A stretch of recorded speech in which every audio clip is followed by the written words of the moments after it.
presenter today is Misty, and she is presenting for her Capstone project, Defiant Women.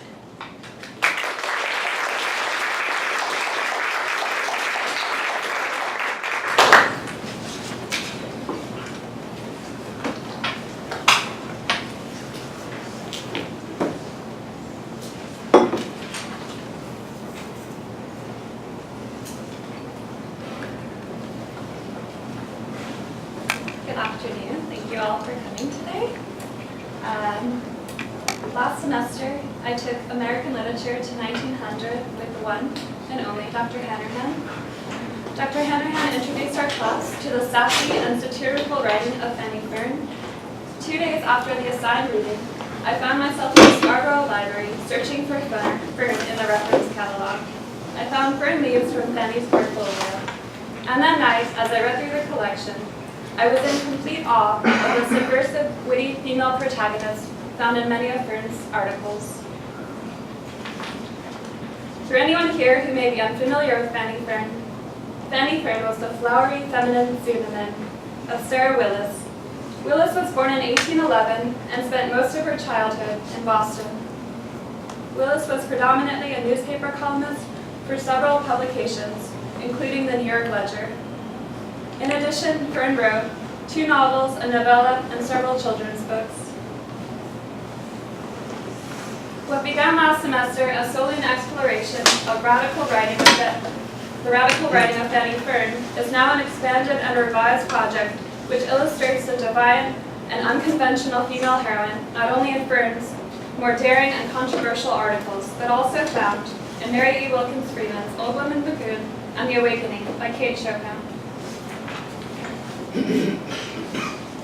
Women writers after 1820 and Douglas writes sought to validate their own lives and those of their audience through advocating not a quote-unquote cult of domesticity, but an ideal of self-sufficiency.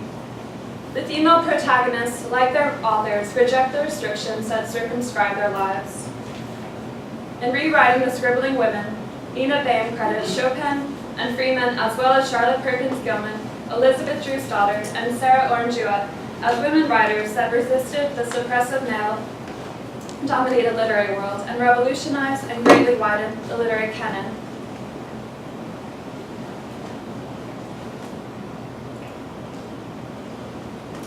Freeman, Chopin, and Fern write of the struggles and concerns of women and candidly explore the psychology of women's conflicts and their interior lives.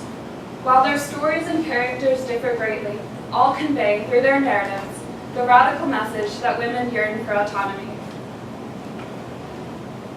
Edna, the capricious artist and heroine of The Awakening, Old Woman Macoun, and Fanny Fern are eccentric, strong-willed women who challenge society and illustrate the notion that if a woman is, as Leah Glasser puts it, stubborn enough and clever enough, she can get what she wants.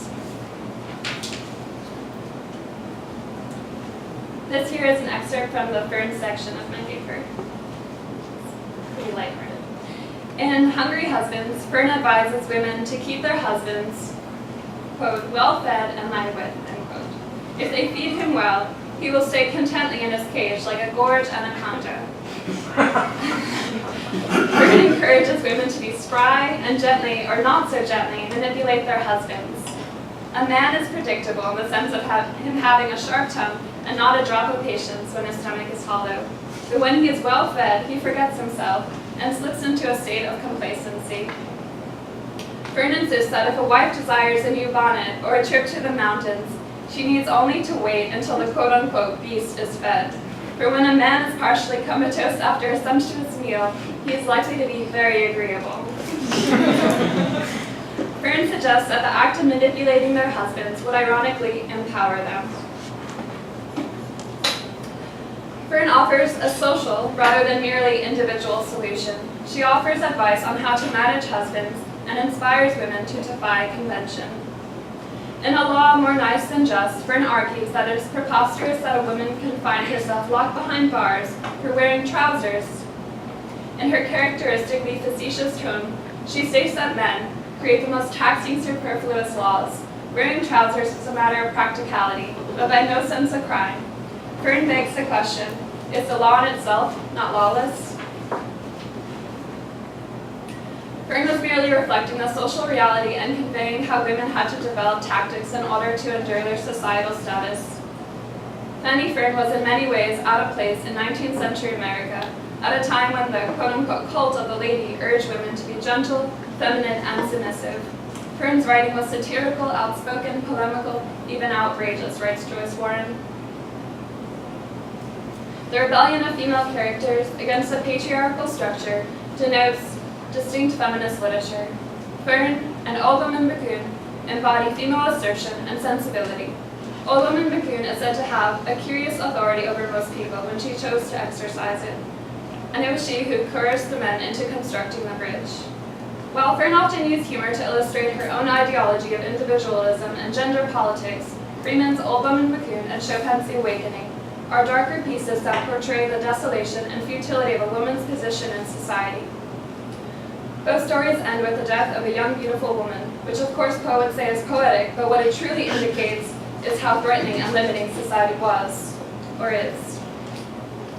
Jennifer B. writes, society required women to be objects in marriage and in motherhood, existing as vessels of maternity and sexuality, with little opportunity for individuality, end quote.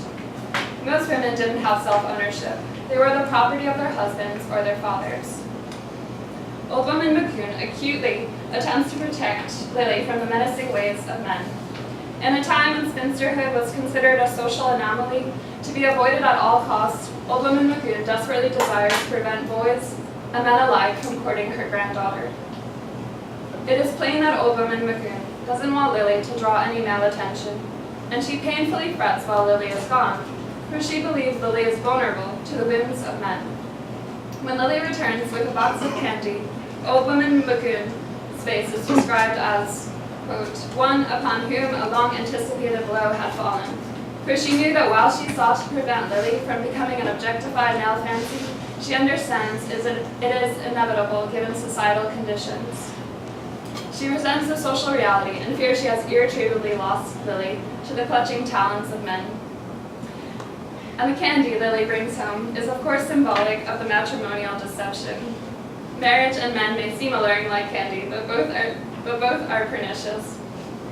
Marriage was merely an institution for men to legally capture, confine, and control a wife.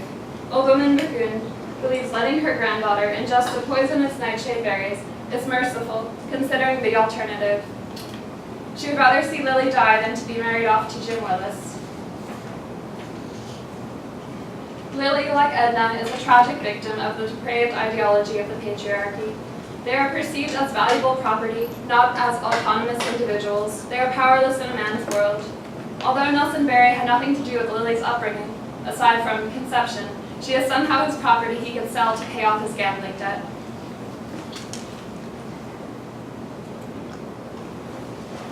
The motif of desperation and death in Old Woman Bacon and The Awakening encapsulates Freeman and Chopin's frustration, rage, and despair.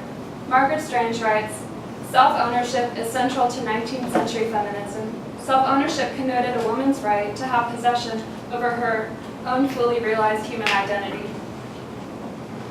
Chopin describes Edna's initial percolating feelings as an indescribable oppression, which seemed to generate in some unfamiliar part of her consciousness, filled her whole being with vague anguish.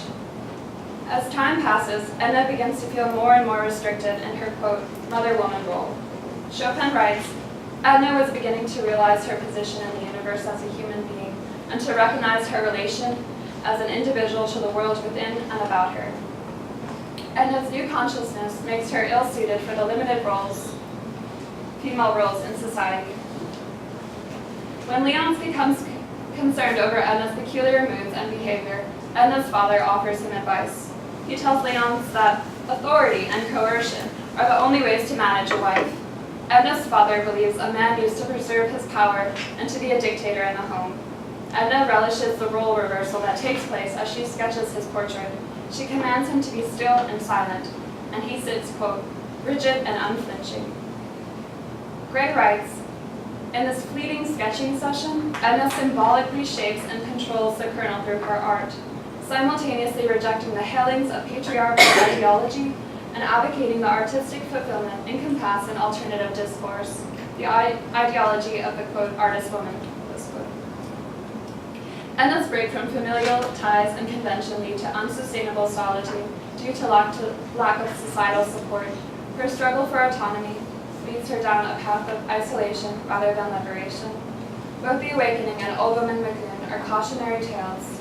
Edna, like Lily, escapes the oppressive ideology, but tragically only through death. For the sake of brevity, I will conclude by thanking the subversive 19th century female authors for portraying the societal oppressive forces and revealing the injustices women were forced to endure. If they didn't have the courage to write narratives that condemned the patriarchy and advocated female autonomy, the women in this room would likely not be here today. Thank you.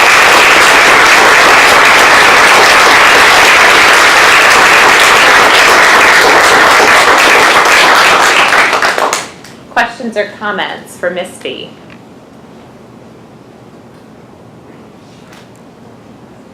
How does your critical writing, how might it influence your creative writing, especially your poetry? Well, you out of anyone would probably know that a lot of my poetry lately has been about angry women and gender politics. It's hard to not, cross over because you're in that frame of mind, and a lot of times I just feel like a mad woman, but also really grateful, that I'm living today in this country, even though, of course, things are difficult.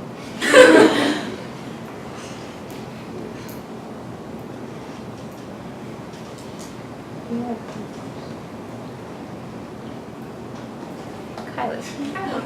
Were there any female writers that you wanted to include in your paper but you didn't get to that Yeah. They're actually, in my paper, I just wanted to focus on these three today, not to confuse anyone. Yes. Do you think that it was beneficial to you to include different types of writers? And you have a journalist and a short story regionalist story, and more of a novel or novella. So what do you think? Do you think it gave you different perspectives, subversion, or?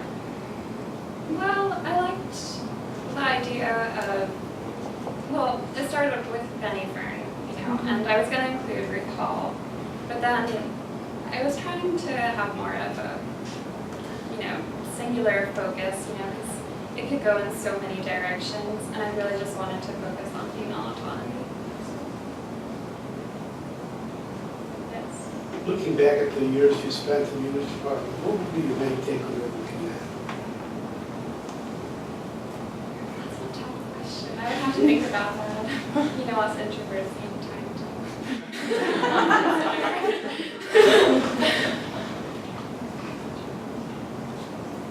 All right, thank you, Misty.